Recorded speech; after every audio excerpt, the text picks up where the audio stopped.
the world that as we know it, meaning as we can explore it scientifically, is the world after the deluge, after the flood. So it's a world that it's a RESHIMO, it's a memory of actually a restart of humanity. So the state of, let's say, state of nature is different than at the point that we speak now, at the point of creation. It's not the same point after the flood or after the deluge. I prefer to call it deluge. So you know that some English say deluge, but allow me to stay with the origin of of deluge. Okay, so it's not that it's a question of fruits. Fruits, we can say, as a whole, actually is to do with human consciousness from the beginning.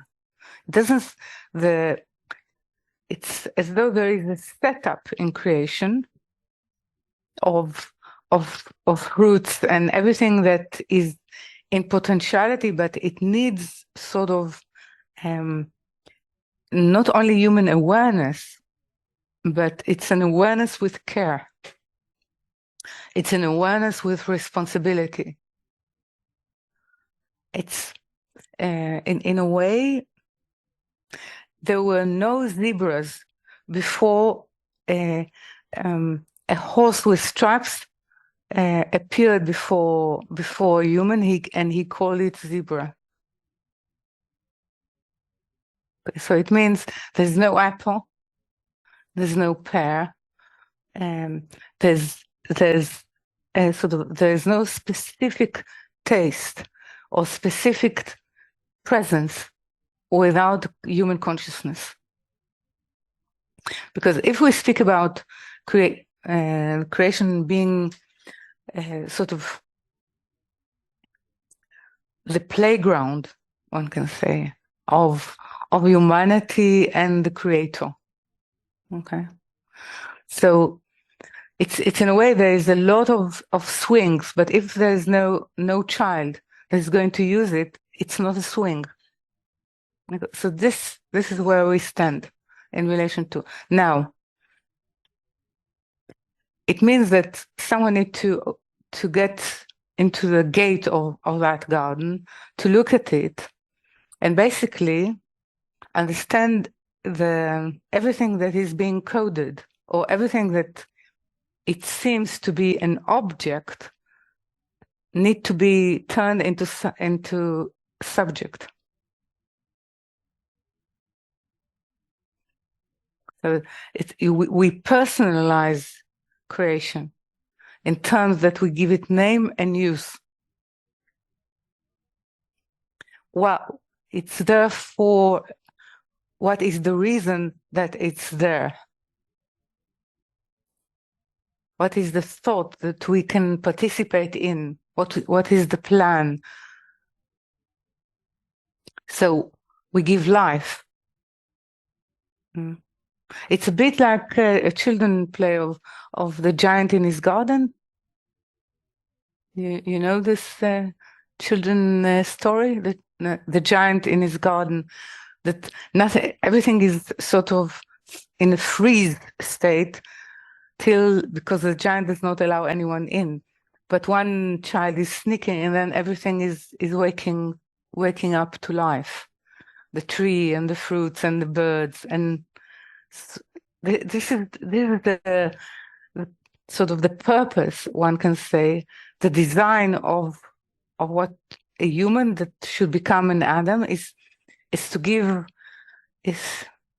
to draw out the potential life within everything, not only in themselves, but in their relation to each other. It means that when the child appears, the tree comes to life, and then it gives fruit, and then birds coming. So it's not only the tree, the birds, the child. Is the harmony between them, and the connection between them, and the relation between them.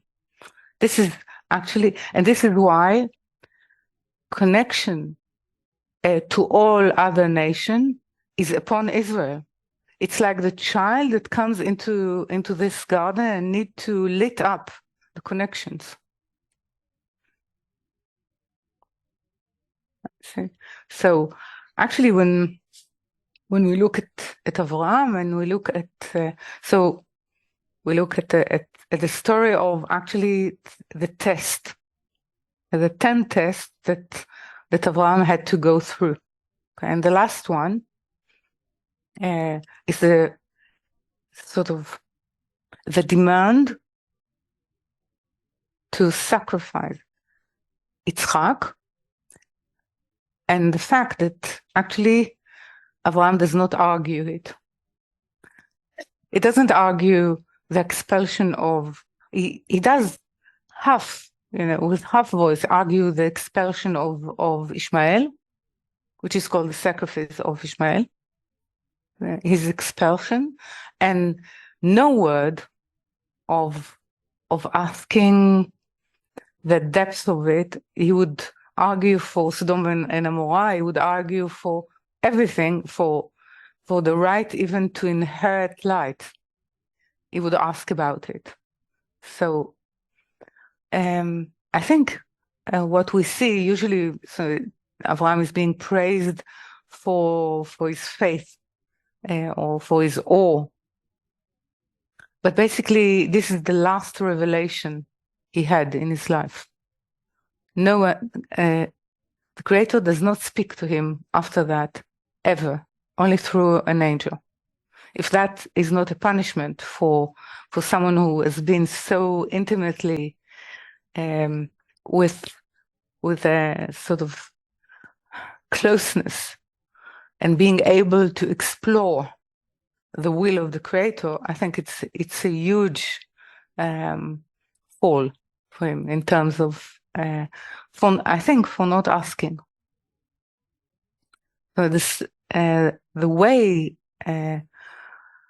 Yitzchak accept it, and more than that, accept that life and journey of the spirit when we go down from the altar to the messy life in this world. I think this is a courageous and this is something that the Creator would like to continue his relationship with.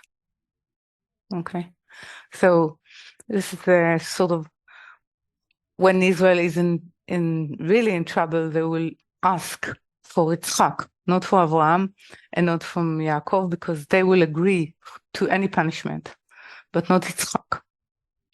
We call it, Yitzchak is our real father. Okay, in that respect. And I think this is why it sort of, we need to have this part in us of Avraham and the part of Yaakov for sure. But the part of Yitzchak, it's for us today, for last generation. Okay, it's courage. It's the deep Israel identity within him. The demand, one can say, of not being victimized by his identity. It's to refuse to be a victim. Okay, I think to refuse to be a victim is one of the traits of Israel, but I'm not speaking only in a corporal way, in a spiritual way.